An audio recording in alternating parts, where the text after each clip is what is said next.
Ow. I feel like I'm on some perverted 70s radio show. Welcome to the 70s. Uh, we're already recording this, so welcome round Oh, round two, dude. Adam Killam, welcome back to the show. How are you? thanks, man. I'm good. It's literally been a minute, and I mean that because most people say like, "Hey, man, it's been a minute." That's kind of the language, at least I try to use, because I think it's pretty cool, or at least I'm trying to be cool. But for you That's and I, right. it's actually been a minute. Most people, let's cancel that. Most people when they say that it's actually been quite a while, but for you and I, it hasn't been that long, but long enough that we should do this again. And I'm really happy to have you here. Thanks for coming on by, dude. Yeah, no problem, man. It's good to be back. What's we could do this like this could be like a monthly thing. I'm down. I mean, you got the gear. Those of you that are listening to this on Spotify or iTunes or any of the audio platforms, I encourage you to head over to YouTube. And not only can you see me in my like new creepy setup, it's actually just my bedroom. I have all the lights turned off.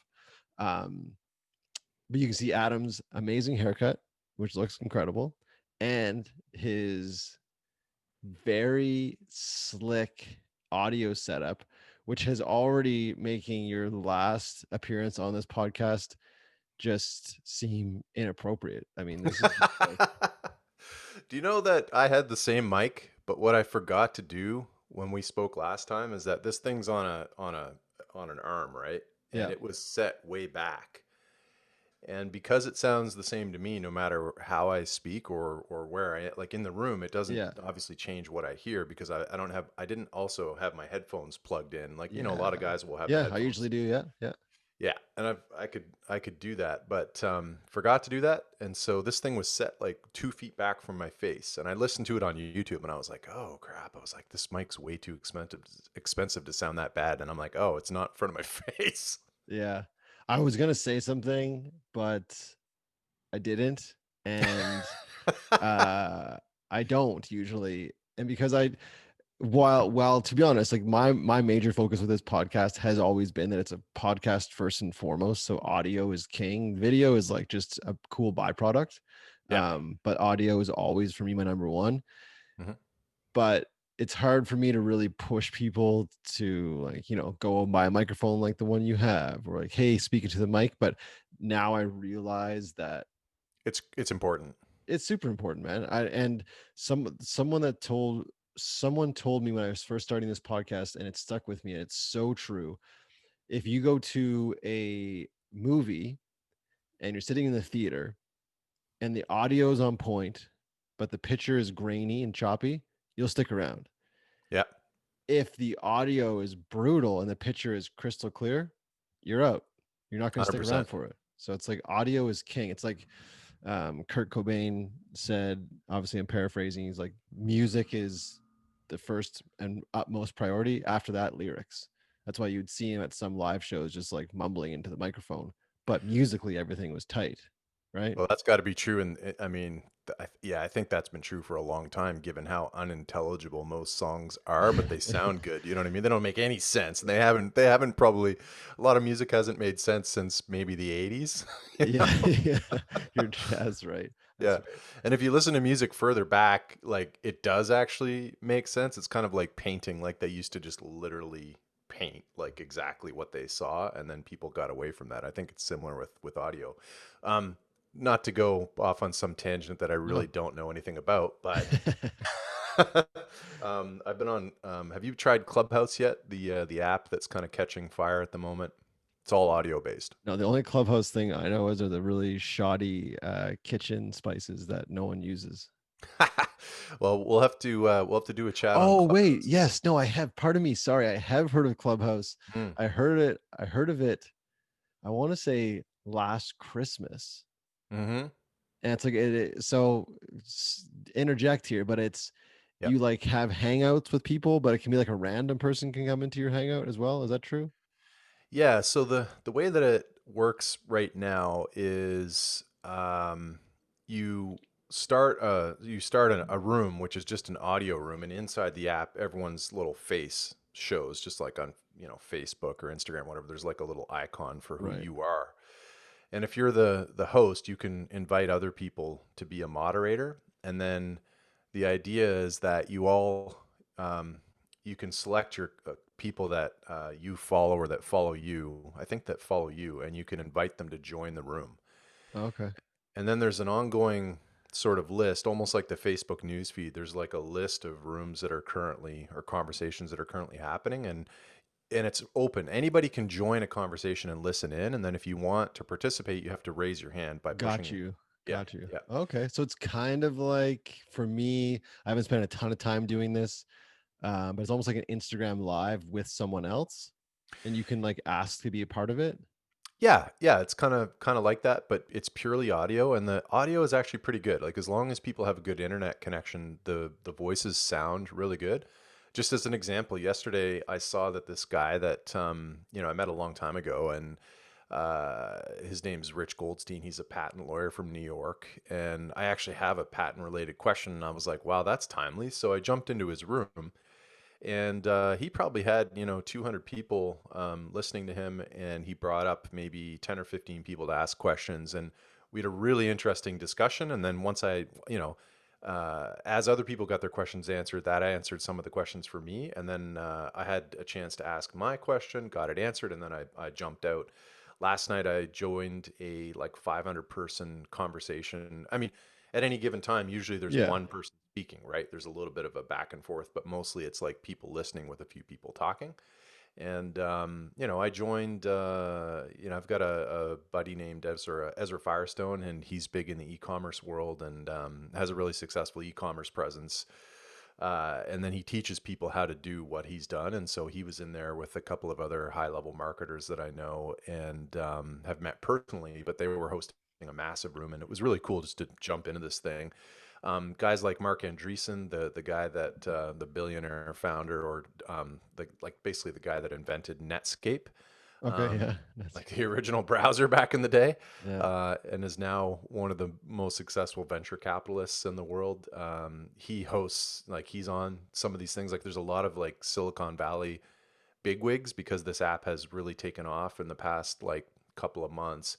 A lot of these tech guys are in there, and you can get access to like a lot of the Shark Tank guys, like Damon John and Brian, Harrington, Brian Harrington, who's one of the early guys, or Kevin Harrington. Yeah, those guys are in there, and it's just kind of neat to jump into these conversations and learn about Yeah. raising capital and all that stuff. So I wonder why someone would choose that over a platform like because you can do Facebook Rooms now, I think it's called. I'm not sure, yeah, and you can also do like I said IG Lives. So I'm wondering if yeah, there's just um a couple of reasons. motivation. Pardon? There's a couple of reasons I think. Okay, go ahead. Uh, One is that it's cool right now because it's new, and it's Okay, it's the app's just like taking off, right. and everyone's like, so in the marketing world, especially, anytime something comes along now, the people, like, let's say Twitter when it first came out, like Mm. I jumped on Twitter and I had a 5,000 person following, like in the early days when that was not very many people had it, but I didn't use it for anything. I actually really hated Twitter, and I just followed people and then unfollowed. And basically, in the early days, if you did that, if you like called your list and you followed a bunch of people and then unfollowed the people that didn't follow you, you would grow your following because everyone was kind of playing with it. Um, and I didn't enjoy Twitter. I barely have used it since, Right. but marketers will jump on a platform early and they'll try to figure out how to monetize it, how to capitalize on it, and also how to build their followings, because you're building a list of followers now on all the different platforms is Mhm. like part of the new currency. The email list is Mhm. um, you know and the customer list is probably the most important, but then the secondary lists on all the platform is now becoming important because those people eventually could become customers and they follow you and consume your content and so on. So jumping on Clubhouse right now early and building a platform before it gets really difficult to do that, and getting a whole bunch of followers there, if you have something to sell, can be very valuable. Hmm. Yeah. I'll check it. I mean, I just spent 10, 12 days, maybe a little bit more, off of all social media. Um, Dude. I loved it. It was Ooh, great. that's amazing. Yeah, it's just something I've really been wanting to do and finding reasons not to. Yeah. So even the idea of now that I'm back on, and I really only use Instagram, Facebook. Well, I say really, I use Instagram, Facebook, Twitter, YouTube. Um, adding another seems a bit daunting, but man, I'm down. I'm down like Mr. Brown to give it a shot. And yeah, I agree with what you're saying. It's like if you want to be an early, there's no shame or harm in being an early adopter, and like you said, seeing if you can leverage it for your brand or for your business. And it sounds cool. Just it's interesting because it sounds so simple in That's that why it's taken off. it's just an audio, Yep. which I guess is kind of nice too, because the video thing can be very personal, and audio you could literally just be, I mean, not to be like silly, but you could just be like in your underwear hanging Yeah. out. Do you know what I mean? So And that might and be a something to check out. Just go ahead. some people are good on camera, other people are not, Yes. right? And Yes. there's podcasters that couldn't hold video, at all. No presence. Yeah. Exactly. I Yeah. think the other part of it too is just the interactivity and the fact that it's live and it just kind of happens on the fly is kind of cool because people will listen to podcasts, download them, go to the gym, drive, whatever, and they're great. There's lots of great shows out there, and I think it's just going to continue to grow as a format. Hmm. You can, as a host, you can decide, okay, if I'm going to do short form or long form or interview or just monologue. Like there's lots of possibilities. And with Clubhouse, it's just neat because I think, yeah, there's been so much focus on pictures with Hmm. Instagram and then video with YouTube, and then Facebook's sort of a combination of the two. And I think Facebook's been around for so long now that people are kind of tired of it, and Hmm. not everyone. It still has tons of users, and it has a place. But giving people the chance to connect, like the other aspect of it is that you can just jump into rooms that you have no affiliation with. Like I joined a room the other Right. day, Right. right? Like Hmm. after, like a couple days after the Capitol Hill thing, there was a group talking about like, will there be a civil war in the U.S.? And I was like, oh my God, like that. I don't know if I want to participate in that, but I'll jump in and see. Is this just crazy? If it's totally crazy, then I'm out. But Right.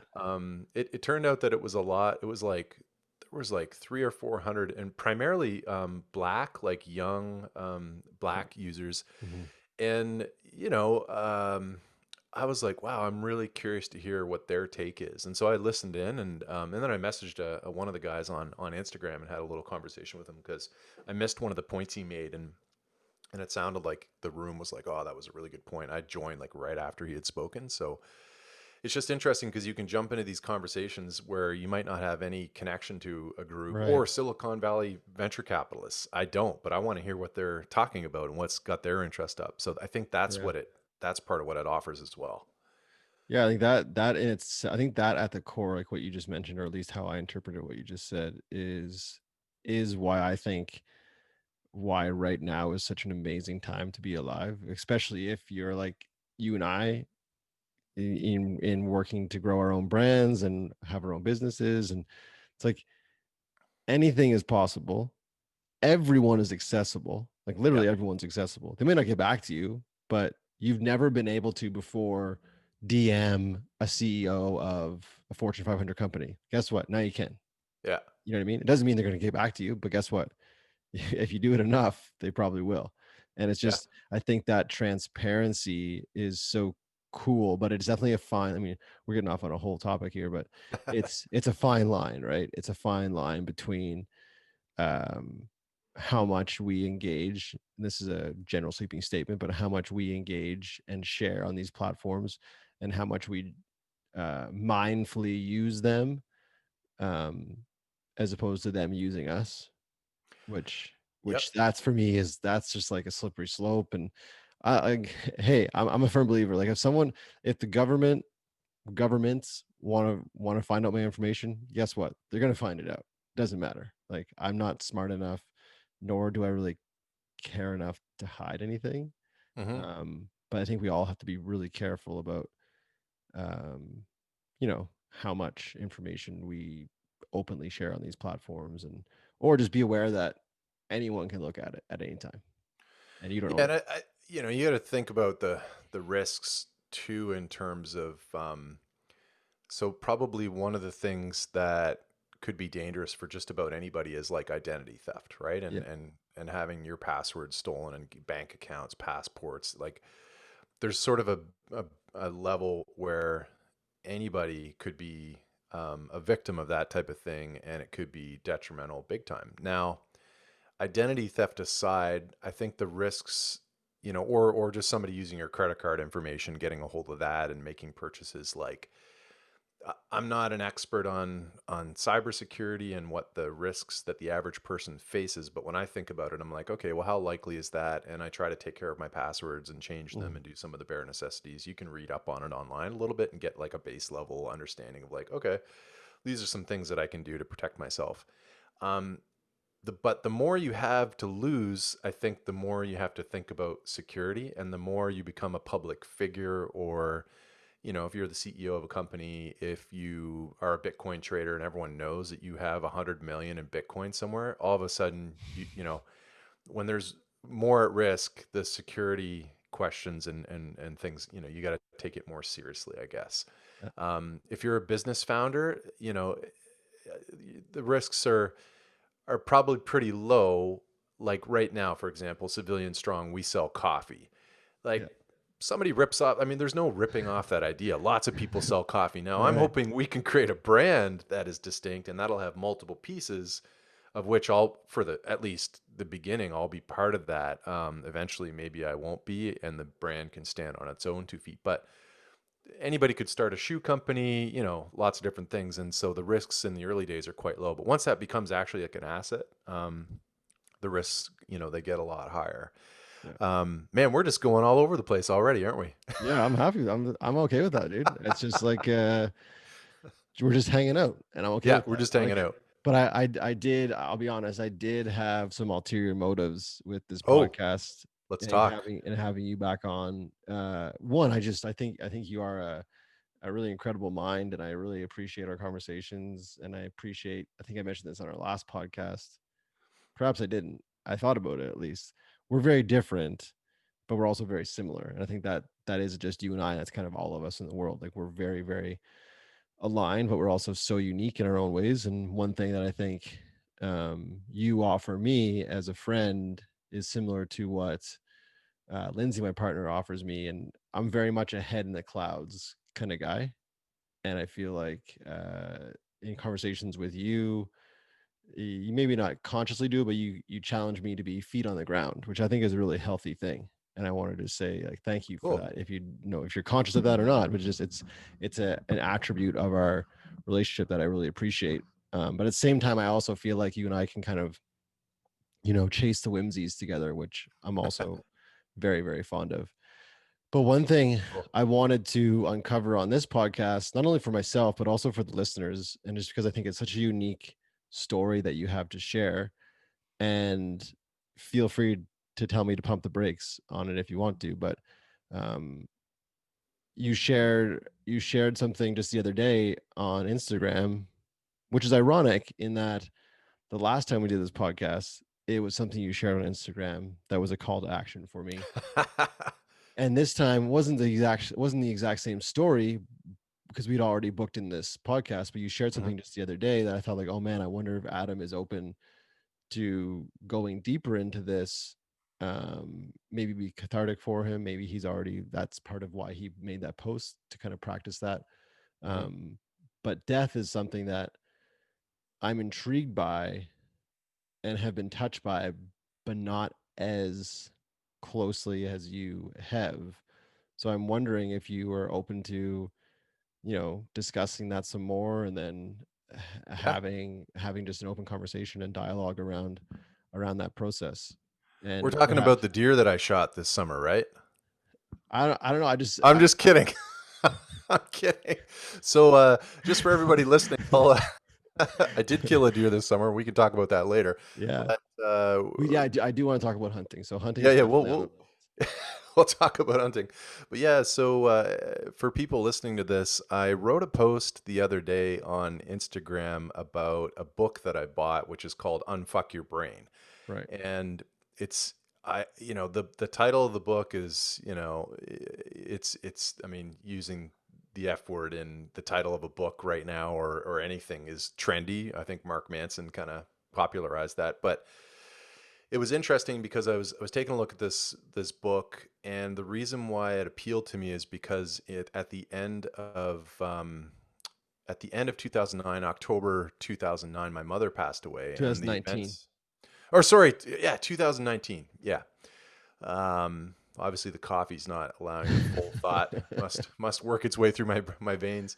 But yeah, 2019, so about what, 14, 15 months ago, my mother passed away, and it was under very traumatic circumstances, and it was everything that transpired was unexpected, to say the least.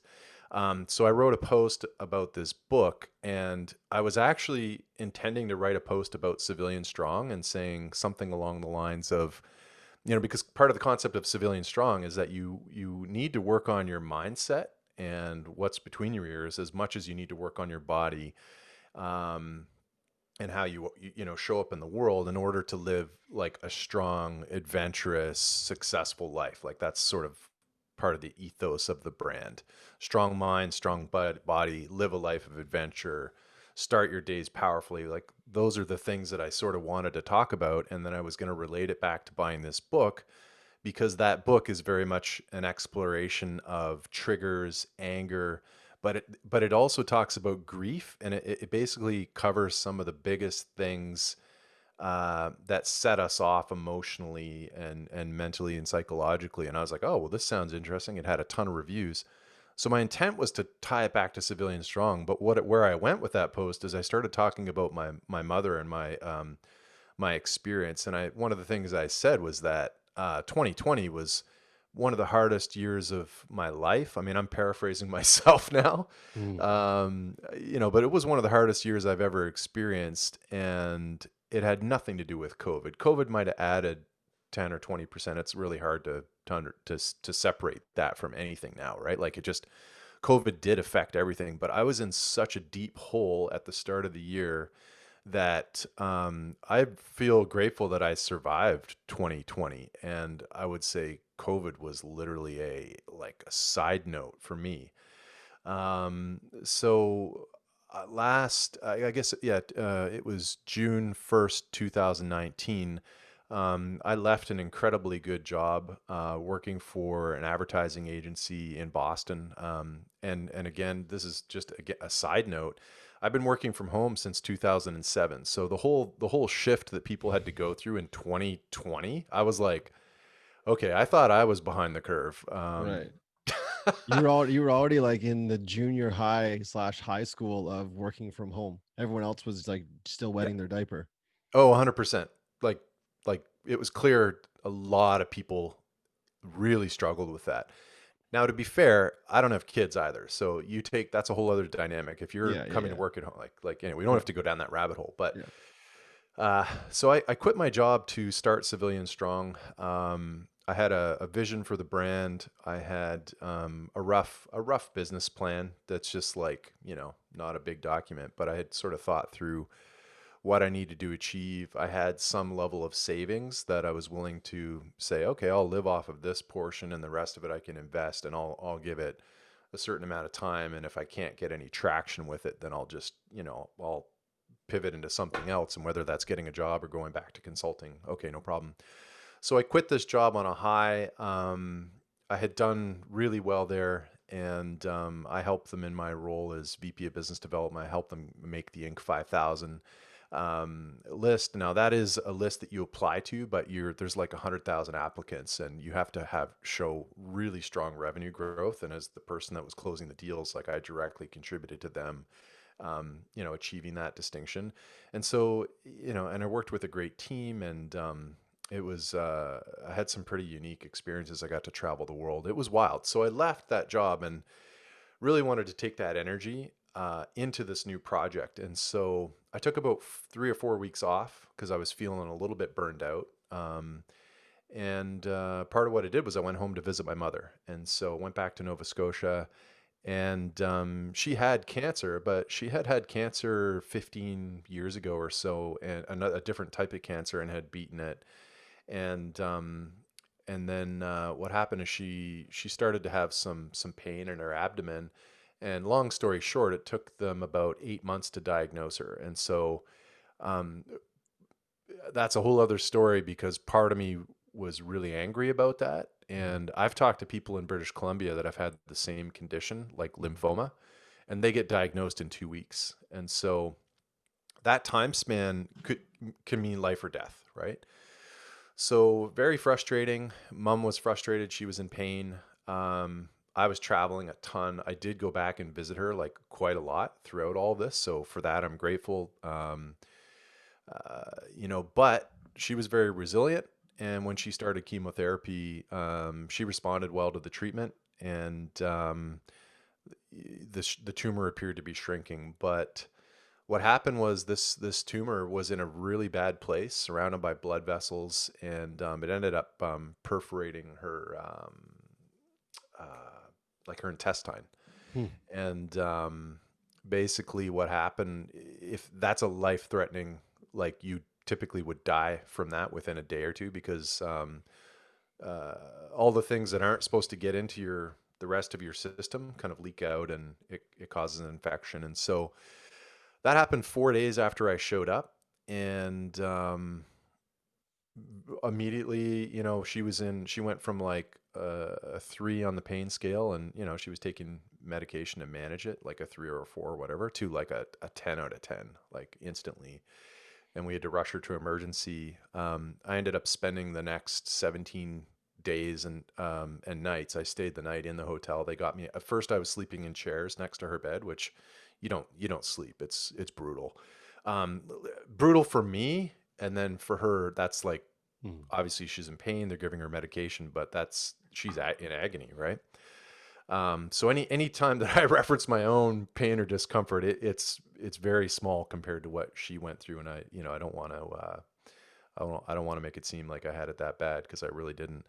But eventually the nurses got me a cot, and I stayed there, and I was a zombie. Like, they have to wake her up and check on her like every couple of hours,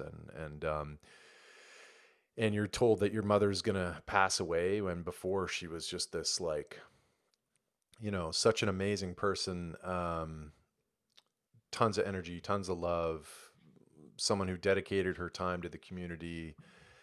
Very, very big family back east, and like all her brothers and sisters, with the exception of one, they live within kilometers of each other, and it's a very Hmm. tight knit group. And like my aunt and uncle live across the street from her. And one of my cousins and his family lives next door, and so just very tight knit. And so to go back there and have this suddenly be in a life or death situation, which none of us expected.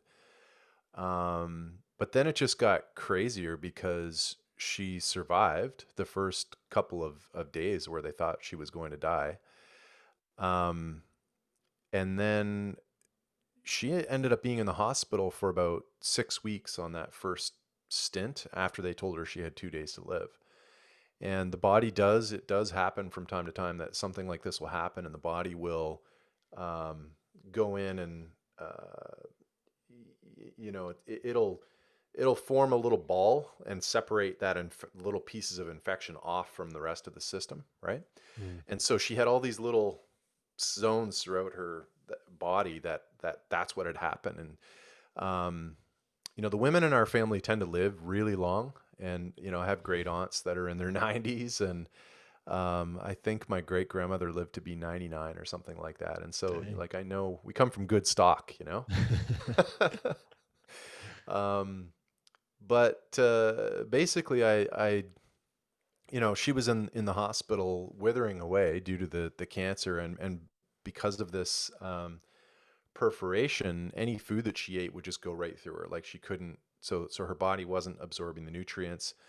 And this put a stop to the chemotherapy, and then there were other complications that happened as her body just started to break down. And they did their best for her, but they couldn't operate on the site.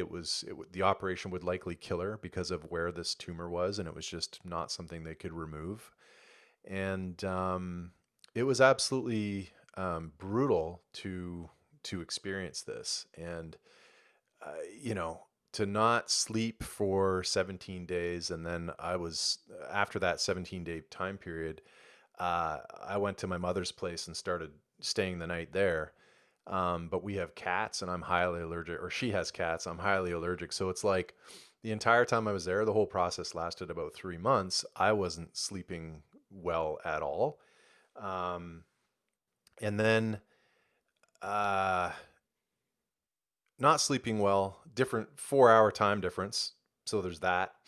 Um, and then eventually what happened is, excuse me, I was able to, we were able to get her discharged against the doctor's wishes. Like it took me weeks of talking to each new doctor because every week there's a new rotation, and I talked to them and I talked to them. I'm like, listen, we need to get her because she was in palliative care. And when you're in palliative care, they are not allowed to do certain things to help you survive. That it's like once a doctor says you're under palliative care treatment, you basically go into this part of the system where they have rules, and eventually they have to stop giving you things like antibiotics. And so that was a 2 week time frame. And so once the 2 weeks was up, we thought she would die again once they removed the antibiotics, that the infection would kill her, and it didn't. And so she kept passing these milestones, and I'm like, guys, like, she's in palliative care and she needs to be, like, we need to be looking at a way to get her back into chemo and get her out of the hospital. And um, I basically entered this mindset where, and I've done this before, but not to this degree, where I said, okay, it's clear to me that the doctors have given up on her. Like, they're taking care of her, and they're very, they were compassionate, very friendly people. The nurses, everyone was amazing. Mm. But the mindset, yeah, I mean, it's Nova Scotia, man. I mean, you're there now. You know how people are. Like, they'll bend over backwards to help you if you're in trouble, and that's what it was like.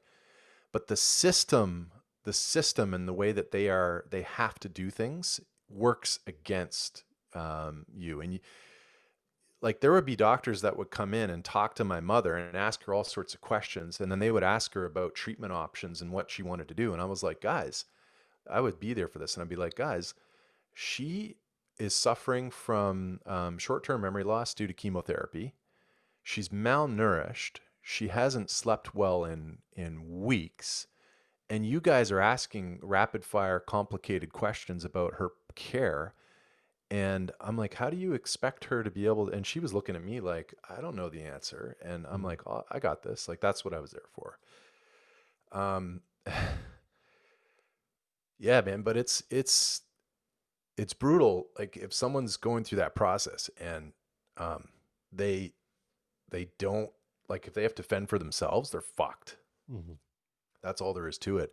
And so a system that means well it was almost spirit crushing to watch this machine that actually has really good people in it and very caring people. But because it's like you send someone to the military and you're not getting that human being that you were dealing with before. Now you've got a cog in a machine that's following orders and killing people. And I felt like that's what I was watching. It was like this meat grinder that just couldn't stop because they have to follow protocols. And I'm like, and so I read up online. I researched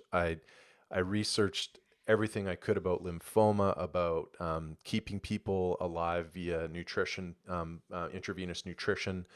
I even reached out to experts, and I just went as deep as I could so that I could talk to these doctors. And I had to really work hard on keeping my emotions, like, Mhm. pulled back and out of it, because um, if you play the, like, over the top card, all of a sudden you're just some psycho family member that they can't deal with. But and doctors they have a way of how they operate, right? I mean, they're kind of, it's more scientific. It's sort of, I don't know how to describe it. So I had to meet them on their level, and I did that daily. I went to bat daily. But one of the things I did was I just shifted into this mindset of um, I'm the only person that's fighting for her life, and I flipped a switch, and that was an all or nothing switch, man. Like I'm fighting for her life. She's gonna survive, and I had to convince mom that she was gonna survive. And I'm like, you're gonna make it. And I didn't entertain any thoughts of doubt. Family members came to me and said, "Listen, she's holding on because you're here." And I was like, and they're like, "Maybe you should let this go." And I'm like, "No, I'm like, I'm sorry. I'm the only one here that's fighting for her. I think there's a possibility, and I'm unwilling to I'm unwilling to surrender, right?" Mhm.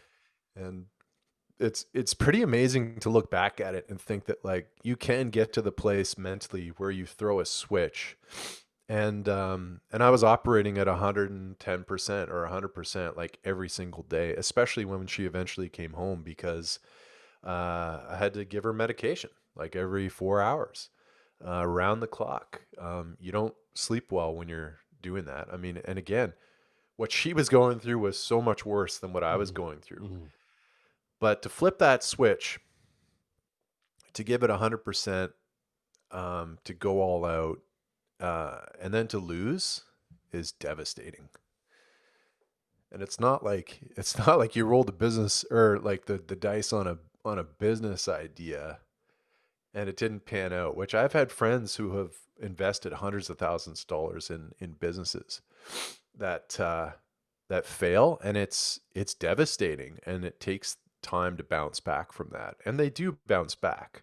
Mhm. That's hard, but man, when you lose somebody and you basically like, I put the business on hold. I dropped everything. To lose like that when it's like somebody else's life, Mhm. um, man, it'll fuck you up. And that's how I started the year in this hole. So going back to the point, which was that Instagram post, is I've been working on climbing out of that hole. I worked on it for all of 2020, and the work still continues. I should probably take a breath and let you ask a question now because Yeah, I've no, been you're doing going. awesome, dude. I just want to say I'm just I'm in awe and I'm so impressed and I'm so appreciative and I'm grateful for you sharing that story and I'm grateful for you being so vulnerable because that's it it takes a lot for people to be vulnerable, but I think it takes a lot for men especially. And I know you, Adam, but I don't know you like really, really well. I'm a super emotional guy. Like I have no issue. I'll cry. I'll feel all the feelings and do all those things. Um, but I feel like what you've just done is such a healthy thing to do, and maybe not common, but becoming more common for us men here in 2021. Um, so thank you for sharing, and I'm very proud of you, and I'm grateful for you sharing that. One thing that I couldn't help think about as you told that uh, story, and again, I've heard it a couple times from you, and every time I learn something new. Um, but I don't know if you recall, because of the haze that you must have been in or that you were in, as you just described to us, when you had returned at one of the you had just returned from Nova Scotia. This is when I was still in Vancouver. We were still in Vancouver, and you and I met for or maybe I'm trying to understand if at this point your mother had passed away or not. Do you remember our meeting? We met at Nemesis. Yeah, I'm yeah. I trying to think recall. I'm trying to recall. It doesn't really matter because the point I'm trying to make here is this: is when I met you, um, you put on a great mask and you weren't probably as vulnerable as you could have been or wanted to be, and it was intriguing because I had just come off this high of being introduced to kind of a new thought leader, and the gentleman's name is Peter Crone, and a lot of people by now have heard of Peter Crone and have followed his stuff and his work, and one thing that I was so intrigued by of what he shared and shares is this idea of um, life is uncertain. There is nothing certain about life. The only thing certain is uncertainty. And the only thing that allows for there to be life is death. Like one can't exist without the other. mhm. And I remember, I remember him saying that us thinking that we are in control of any of this is like stepping outside, pointing at the sky and saying, "Why isn't the sun over there?" Like we literally aren't in control. We can control things like our thoughts, feelings, emotions, um, but other than that, there's nothing else we can control. And I think what I was trying to convey to you at that time, which I still am a firm believer in, is everything you went through was supposed to happen because it happened. There is no other way, right? And that is where that whole control piece comes in, where we try to, and I say we, I mean me as well, like we try to insert ourselves in the way of mother nature or the universe, and we try to say like, no, this, like, if my daughter's overreacting, I try to get in there and force her to act or be a certain way. That's not my job. I don't think what you did in any way, shape, or form was incorrect, and like, working as hard as you possibly could to give your mother another chance at life. But I think, as your friend from the outside looking in and hearing the story again, as you're still obviously processing this, and I'm sure you will for years, is this was this was literally her journey. And something I've understood about death and how I've been exposed to it is that, one, they never really were ours. So we didn't lose anybody. We never had them to begin with. What we did have was an idea of them in our mind and in our eye and our heart. But what's gone is the body.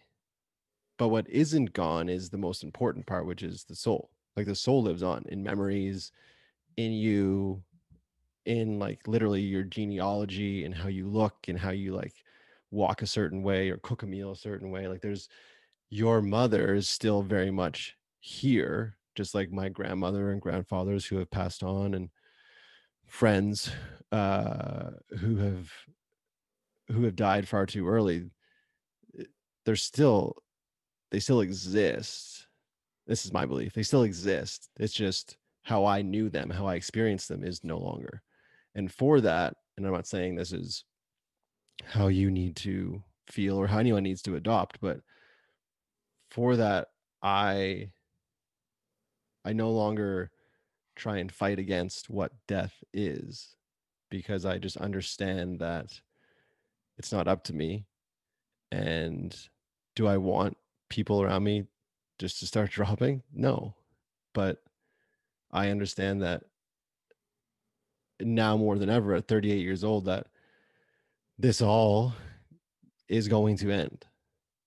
So how do I want to experience it? How do I want to show up? What do I want to share?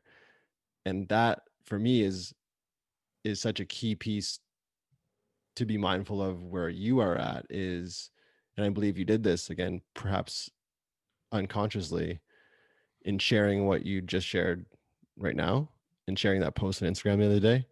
Like you're doing what I'm assuming comes very natural to you, and just sharing those pieces, which is like, what else is there to do with the time that we have? I'm not sure if any of that made sense, but um, one of the points I wanted to just double back on was when I met you at the coffee shop that day, and you perhaps weren't ready for that messaging from me. I like so badly wanted to like somehow get inside your brain and be like, it's, or your heart, and like give you like a hug and be like, dude, it is okay. This doesn't make it easy, doesn't make it fair, doesn't make it fun, but this is okay because it just is. And for me, that's not passive, that's very present. And as someone who meditates all the time, being you, it's like, how key is that how beautiful is that presence, not being locked in the past and not worrying about anything else, but just being here in that moment. I think that's truly beautiful. But I felt in that moment when I was coming at you with like, no, man, this is just like, this is just mother nature and this is how it has to be. You were still, and perhaps you still are, like, it was a very big wound for you. So I don't know if that resonates, that idea of we can't move the sun. Um, if that has been something that you have come across in regards to that mindset or thought, but understand that your mother very much is still with you. Her soul and spirit lives on. It's just not in that body that you remembered. Yeah, I think to logically think about death and to accept it as an adult, that's something that's gonna happen to you and everybody you know. It's important to go through that, and that's something I've thought about over the years, like even before my mother passed away. Um, to experience it intimately defies all logic.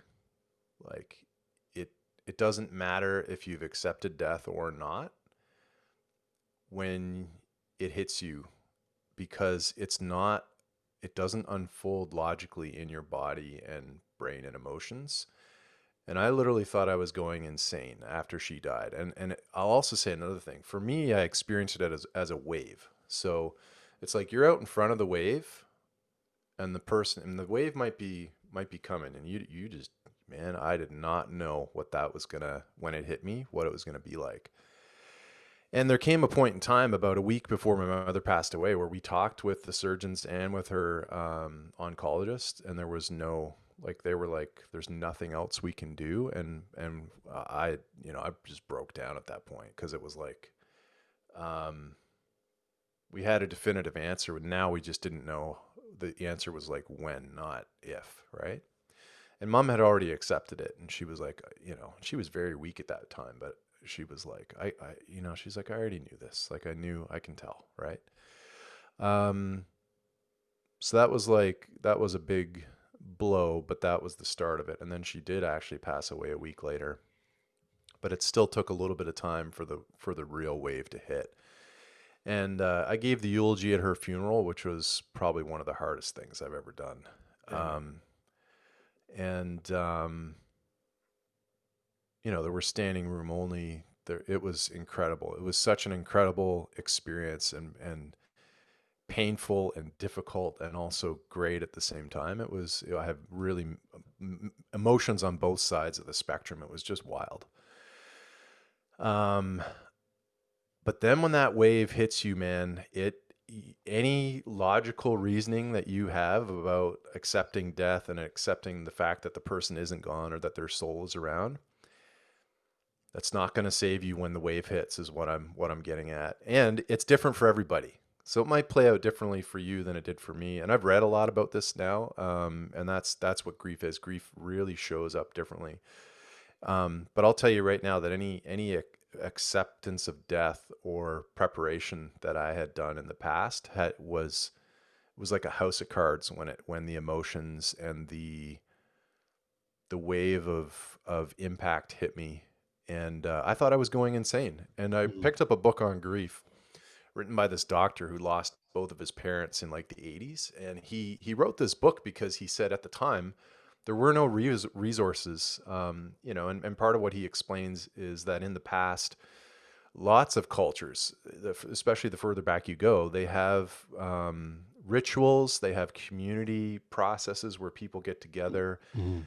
Some cultures, I think the Jewish religion and culture, they still have like kind of a formal thing that everyone does. But North America, it's a smorgasbord, and it's not really a thing that we do. People just deal with it on their own. But he talked about how that used to be a process that people would go through, depending on their cultures and where they live, as a way to survive and move on, and things like that. And we don't have that here. But man, when that hit me and my emotions started going crazy and just out of all logical, like, there was no controlling it. And I could meditate all I wanted, and I could just say, okay, this is part of the experience. It's like, it's so powerful, or at least what happened to me. It's like you drank something, and everything changed, or you took a drug, or you Mhm. smoked something, and Mhm. like that's how it shows up physically, emotionally, mentally. And you just, for me, it just felt like I felt destroyed, literally felt destroyed. It's so hard to explain, but 12 months of just feeling absolutely shredded inside and gutted it was brutal, man. Doesn't Um, doesn't doesn't sound like too much fun. I know I'm laughing just because oh, I don't know any other way to respond to that statement. that's fair. When Yeah, someone yeah, says yeah, they're shredded from the inside out. yeah. One thing that you said, and this is, I tread carefully because, and you have said on multiple occasions, and I want to thank you for it. You say like, "Oh, Brad, you're so positive, and you're such a positive guy." You I are. actually, well, I don't look at it really as positive and negative, because uh, if I'm saying like, "Oh, Adam, stop being negative," well, then I'm being negative about you being negative, so I'm not actually being positive. Do you know what I mean? If that makes sense. It's kind of meta, but Yeah, but that's not how you show up. right. But for me, it's not. It for me. What I try to communicate, and sometimes really well, and sometimes really poorly, is is an alternative paradigm.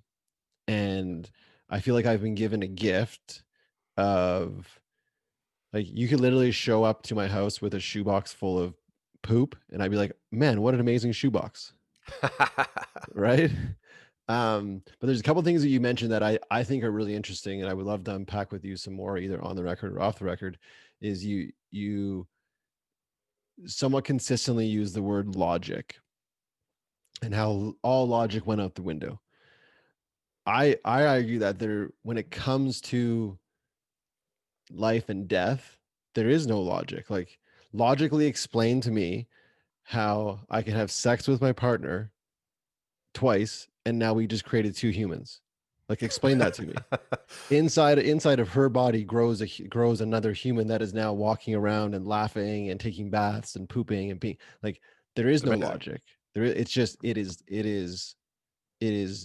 a law of nature, right? There's no logic. There is no logic. And I understand what you're saying in regards to, there's no logic in like how I deal with this or how I cope with this. But I think once we understand that this is above and beyond me, then I feel like, at least how I've processed death up until this point, it allows me to grieve in a different way, where I don't feel shredded from the inside or whatever. And the other piece that I find really interesting that you said was, through your mother's process, it got to a point where it was communicated by the medical professionals. It wasn't a matter of if, it was a matter of when. it always was. And so that to me is a key distinction, that everyone listening to this right now needs to understand, that it isn't a matter of if, it is, that is certain. And I feel like once we fully can accept that, there is no fear of it for us or anyone else. And I Go ahead. Well, I guess when I made that comment, it was more in that specific time frame. You know, so obviously my mother was going to die at some point. Right. Based on the family history and everything else, I had full expectations of her living into her 80s and 90s, right? Mhm. And had that was the vision, because that's what's happened with all the other family members. The women have lived extremely long. Um, so I was talking more so about, it was more in that moment that the cancer was going to kill her, and that was a very short time frame. It was going to happen soon. Right. It wasn't a question of like, she's going to live forever, or that she's going to live, even to be 100 or older. It was more like, okay, this could happen in a week or so. Whereas before, I thought she would eventually die of natural causes, not of this cancer. I was convinced she was going to recover. Right. So, but it's Yeah. exactly to my point earlier, like the Peter Crone shares, that's you stepping outside and saying, why is the sun there? It should be there. Because we assume that, because all of my female family have lived to X, then that should be my story as well. I should experience that. It's it is this projection that we put on to things. Oh, if I send, and you get this, if I do email marketing every single day, I'll make $1 million. Guess what? That's not certain. Yeah, All I'm saying here is and I'm not trying to prove a point. I'm trying to offer you again a different paradigm to look at. I'm not trying to like fix you or anything. I think you're talking about accepting reality. Yeah, very much so. So, and because what I hear you saying is you that wasn't you weren't doing that. You weren't accepting. You weren't I willing to accept disagree. the reality. Okay. No, I 100% disagree. And this is part of what, I think going back. Yeah. So this is part of what I'm trying to communicate here is that you can accept reality. You can Yes. know that someone you love is going to die. Hmm. And whether that's, and you can even accept that they're going to die in the next week. You can wrap your head around that. Okay, it's going to happen. And you can meditate and you can be religious or not and just be very logical about it all and have a framework for what you believe. And yeah, this happens. This is life and death. I see what you're saying. Yes. And when that wave hits you after the fact that it happens, none of that can matter also. Now you might be like, okay, they died and I accepted that and that could also happen. But what happened to me was not that at all. Mhm. I'm willing to accept the reality and I'm pretty like of what's happening and what will happen. I try to look at things pragmatically, not from not to go down this rabbit hole, but looking at what's happening in the US right now, the assault on the Capitol, like the left is calling it a coup. And I'm like, okay, guys, technically that's not what a coup is, but you guys are emotional and you want to play it up to make it appear to be one thing. Mhm. And then the other side wants to say, "Oh, well, those are just the crazies." Like you can see this going back and forth. And we're up here in Canada looking at what's going on, and and I'm just trying to say, okay, well, every time someone says something, I'm like, is that true? Is that what's really going on here? Yeah. I try to look at things that way and not get emotionally into it. And all of that can go out the window under the right circumstances. I 100%. I hear what you're saying. And it's like um me having a plan, like Lindsay and I having a plan before we even had a baby. This is what it's going to look like. This is how it's going to Yeah. be. And then guess what? It kind of looks like that, but it kind of doesn't. Yeah. But I guess It doesn't change the reality either. Like, even though, it doesn't yeah, change the reality, but for me, and this is like I really do think, and you kind of touched on this, I'll paraphrase a bit. It is a case by case scenario. Everyone's going to deal with this differently. No matter sure. if you meditate, you're positive, you're negative, you love life, you hate the person, whatever it is. It's going to be different for everyone. Yeah. But for me, in dealing with death, I or even dealing with the death of my marriage, for example. I was married Hmm. for 7 years, together for 10. I had understood and accepted that that could happen at any point. So that when it did, guess what? There was a wave, but it was a wave of joy and a wave of alignment and a wave of and it still was a loss. It still was incredibly painful. It was super uncomfortable. But because I had understood the potential that everything ends, it allowed me to be in a space. Again, this is just me, maybe a few other people, but it allowed me to be in a space of my grieving just looked a little bit different. And again, I'm not saying what you experienced was right or wrong. I'm just trying to articulate how I kind of like future plan the fact that I could lose everything, but understanding I thought, yeah, I get that it. with that when it does happen, guess what, Brad? It could feel a lot different, and I'm okay with that. Yeah, I think you can project yourself into the future and look at play out bad scenarios, getting divorced, losing your job. You can think about things like that, and it is smart to create a little bit of distance and not be too close to it. I mean, it's hard not to. Like, let's say it's your kids or your loved ones. Like, it's hard Oh not my to be god. close. You're Yeah. intimately connected, right? Um, but if you thought like losing your job was going to be a bad experience, and even though it might not happen, you could say, okay, let's fast forward a year from now, and I've lost my job. Like, let's Mhm. think about that, and you can think about it ahead of time. It's called negative thinking, right? To think Yeah. through future possible negative outcomes as a way to prepare for them, Yeah.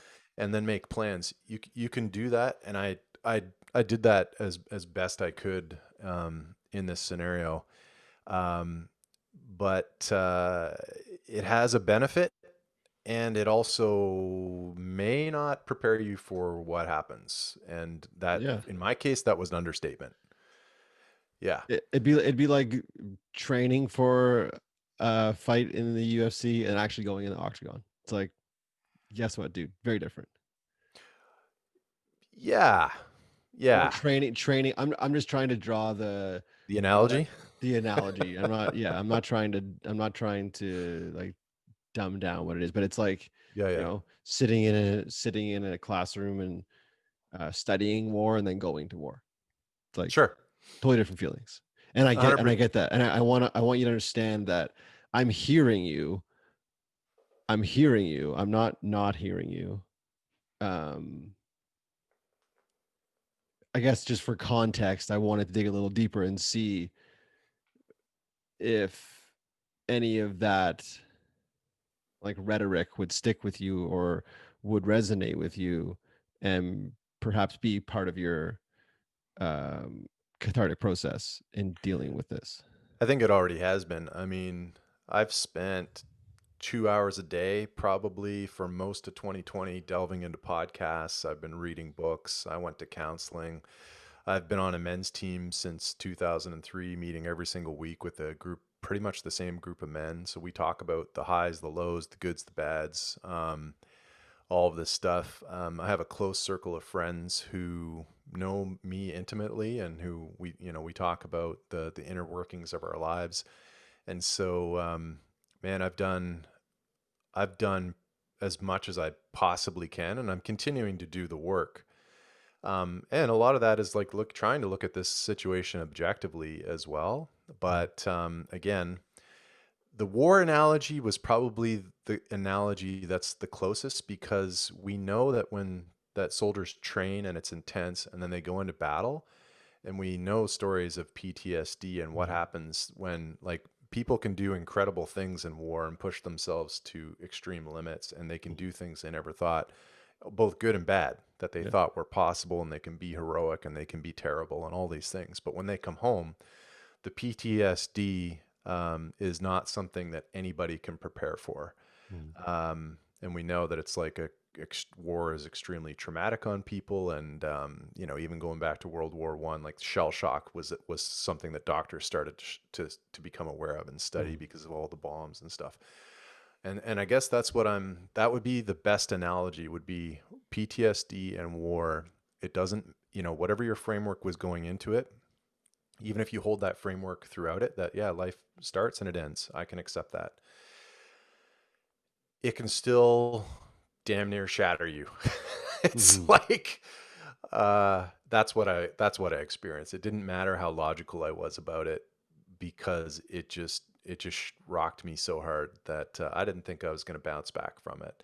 And none of that stuff. I mean, when you're dead inside, you have no emotion whatsoever because you're depressed. Mhm. Um, I got a glimpse of what that's like, and I think part of what I've actually come out of this experience with is like a new appreciation. Now, when I hear that somebody got raped, or somebody had a family member that was murdered, or somebody went to war, like these really extreme things Mhm. that thankfully my life hasn't been touched by it. I have a new level of empathy, because I started to realize, like, oh shit, like there are things that can happen that can literally just destroy parts of you. Um, Mhm.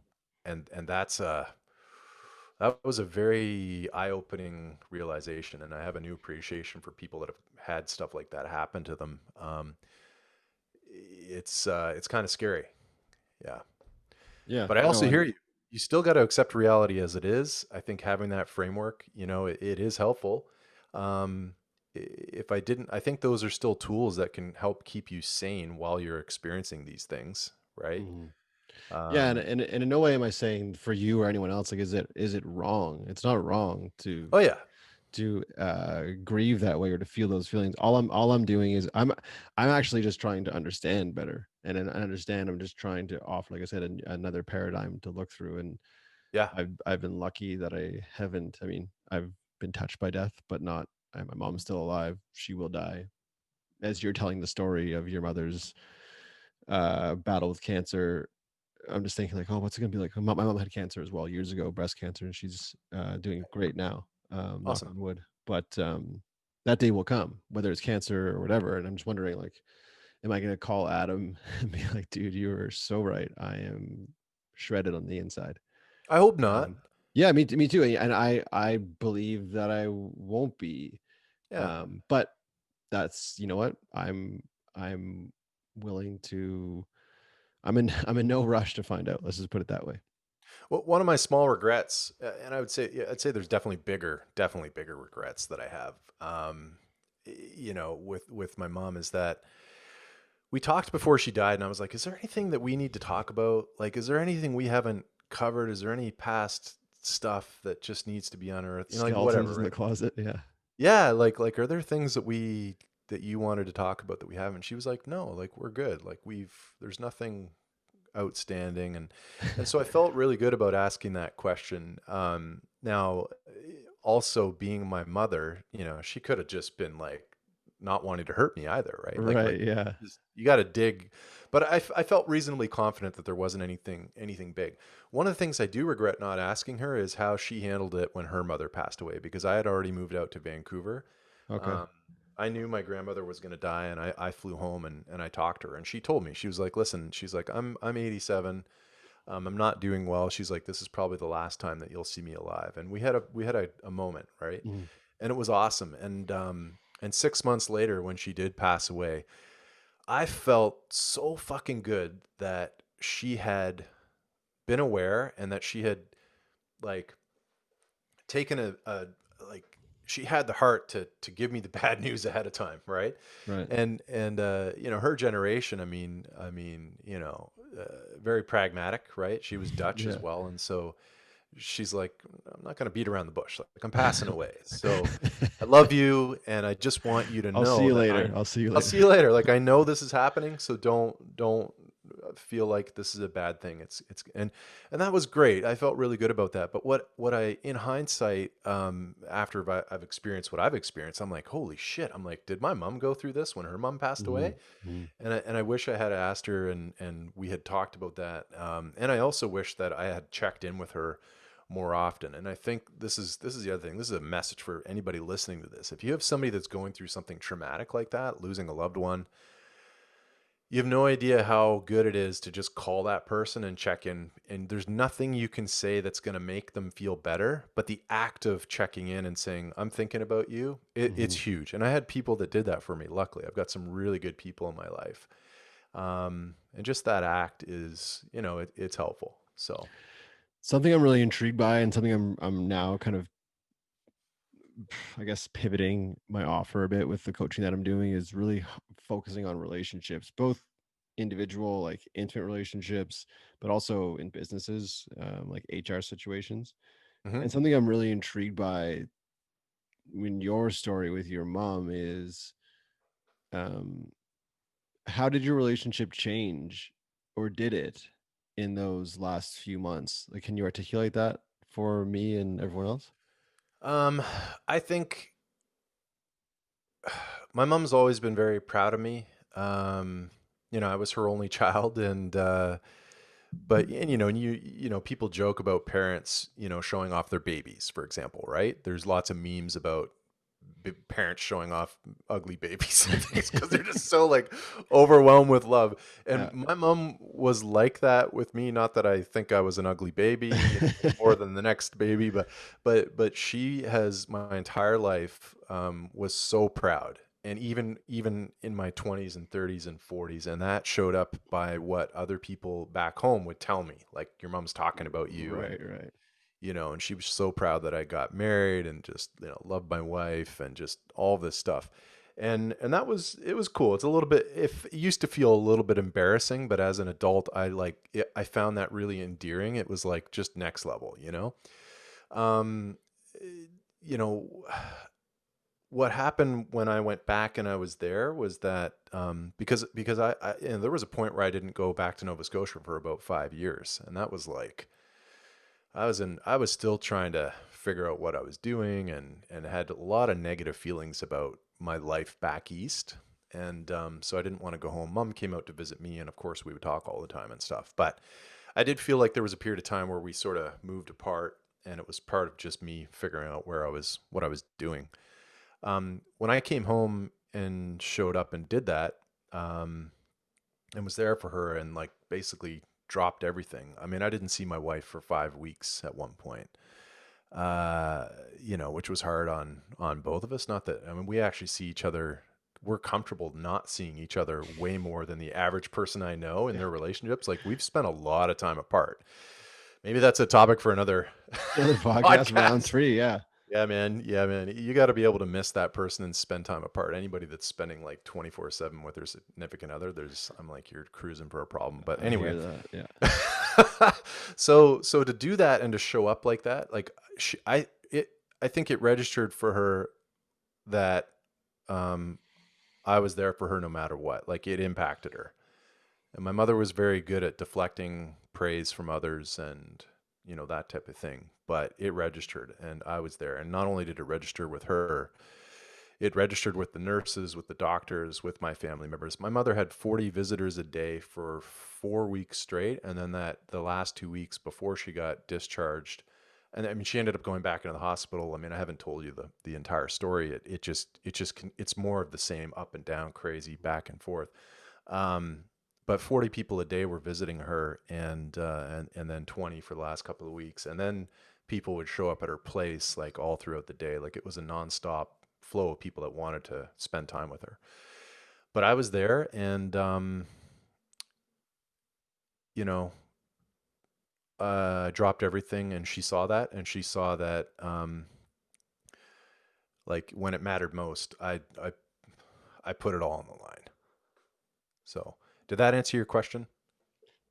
Yeah. No, I was super intrigued to understand like that relationship and how it changed, and you articulated it well. And I think it's probably a good spot to end it. And I've never done this before on the podcast, but what's your mother's name? Monica. Monica. I want to dedicate this podcast to Monica.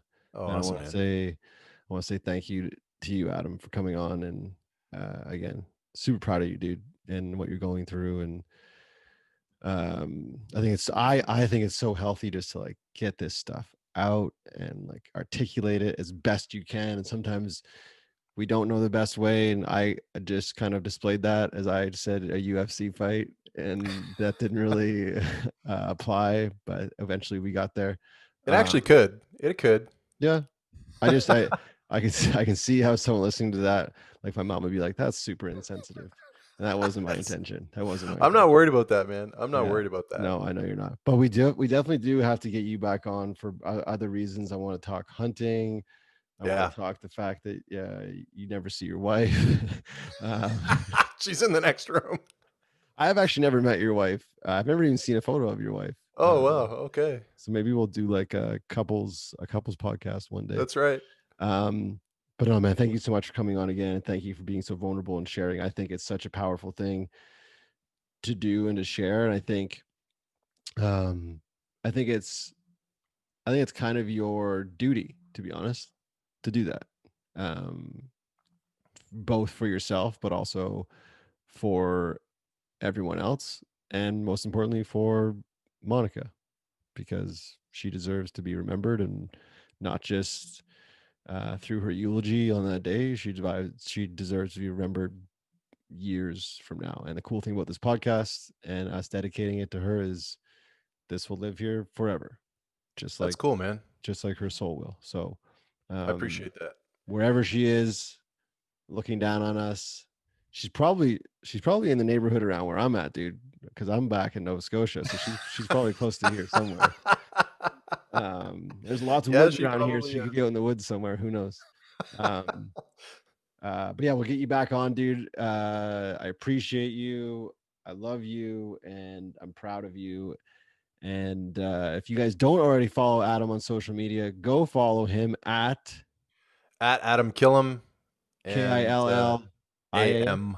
Nope. AM, yeah, KILL Yep. AM. Yeah. Yeah. And you can find that post that Adam shared about unfuck your brain, Yeah. and follow his like hunting photos and We'll coffee talk. photos. That's right. We'll talk about hunting next time. But Brad, before we go, I'll plant the seed for next time because there's a whole other dynamic that I think you and I should dig into, Okay. and this has nothing to do with grief, but the idea of being vulnerable, and that's been a trend now, right? Like everyone on Instagram and social, and everyone's like, lead with your heart and follow your passion and be vulnerable. And I mean, I did that today because it's you and me talking, Mhm. and it just came out like there was no act behind that. But what I wanted to say was like we need to talk about when not to be and when to have an edge and when it's Mm. best to say, okay, being vulnerable is bullshit.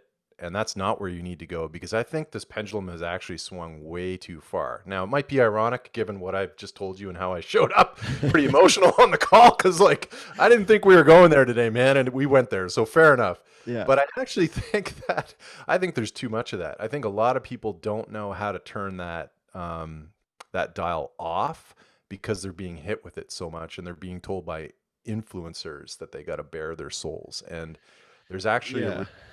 Go ahead. really Go good ahead. case for not doing that, you Yeah, I know? think I think for me, vulnerability can become gray, a bit nebulous, and become almost it just becomes victimhood. It's like, right? 100%.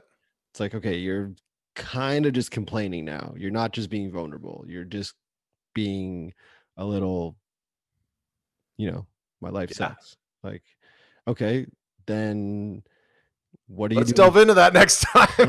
was gonna say, what are you doing to change it? Like the Tony Robbins says in Awaken the Giant, like learned helplessness, which is a real psychological term that people get diagnosed with, is like you Yeah. you have learned helplessness. You just don't want to help yourself.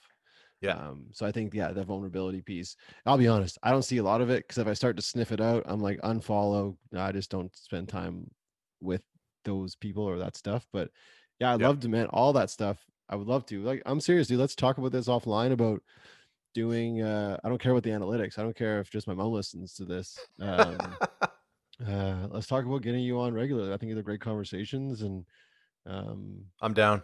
you got a great mic, and you know nice And the haircut. camera, man. This is apparently it's about as high end as you can go with a webcam, I think. Maybe The it's camera's great, but going back yeah, to what I said at the very start of the conversation, the man, audio. it's all about the audio, bro. All The about that bass. All audio. about that bass. All right, That's right. I'm gonna go Okay, man. get ready for my afternoon full of kids and family and love and joy, and understand that it could all be taken away from me, which sounds morbid, but it's actually beautiful. And I mean that sincerely. It is a beautiful thing. That is, this all ends. Memento mori, as Marcus Aurelius said. There you go. We're one of those stoics. One of those Appreciate guys. you, bro. Have a great afternoon. Thanks, man. And keep well, stay healthy, and sincerely, I'm here if you need anything at all. I'm gonna hit stop on the podcast. That's it. Got a Oh lot of yeah, love for you, buddy. yeah, Thanks. yeah, you as well, man. And hey guys, thank you for tuning in as you do week after week. If it wasn't for you, the show wouldn't exist. I mean that sincerely, because otherwise it would just be me and Adam talking to ourselves, which actually would be okay, but it would lose some steam after a while. So all your likes, shares, and subscriptions mean a ton. And if you're into it, head over to bradbodnarchuk.com, grab yourself the new hot off the press Life the Recipe Daily Journal. Get yourself a copy, buy one from your family, buy one for your friends, and change your life recipe. Thanks, guys. Have an amazing day. We'll see you next time for a brand new episode. That's it, dude. We did it.